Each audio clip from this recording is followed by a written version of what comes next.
গত 24শে ডিসেম্বর আমরা পৌঁছে গিয়েছিলাম বারাণসী। ট্রেন ছিল 12333 বিভূতি এক্সপ্রেস। হোটেলে পৌঁছে লাগেজ রেখে আমরা পৌঁছে গিয়েছিলাম বারাণসীর বিখ্যাত এবং ব্যস্ততম চৌরাস্তা গোধুলিয়া চৌরাহা। এখান থেকে 500 মিটার গেলেই পাওয়া যাবে বিখ্যাত কাশী বিশ্বনাথ মন্দির এবং দশাশ্বমেধ ঘাট। ঘাটে পৌঁছে আমরা একটা বোট ভাড়া করে বেরিয়ে পড়েছিলাম বারাণসীর বিখ্যাত ঘাটগুলি ঘুরে দেখার জন্য। সব মিলিয়ে 64টা ঘাট রয়েছে এখানে।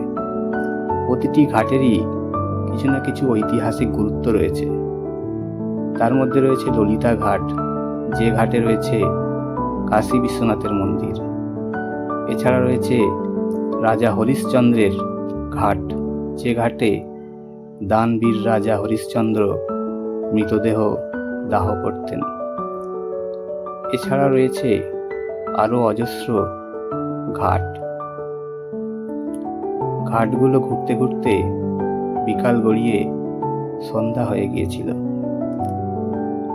সন্ধ্যায় বারাণসীর আলোকোজ্জ্বল ঘাটগুলি এক মায়াবী পরিবেশ তৈরি করেছিল। এক অসাধারণ দৃশ্যপট চোখের সামনে ভেসে উঠেছিল। ঘাটগুলোর মধ্যে আরও একটি বিখ্যাত ঘাট ছিল মণিকর্ণিকা ঘাট। বলা হয় এই মণিকর্ণিকা ঘাটে 24/7 সব সময় মৃতদেহ দাহ হয়ে থাকে। বলা হয়ে থাকে মণিকর্ণিকা ঘাটে কখনো মৃতদেহের আগুন নেভে না এবং এখানে যাদের দাহ করা হয় তাদের পুণ্য অর্জন হয় এবং তাদের স্বর্গলাভ হয় বলে শোনা যায়।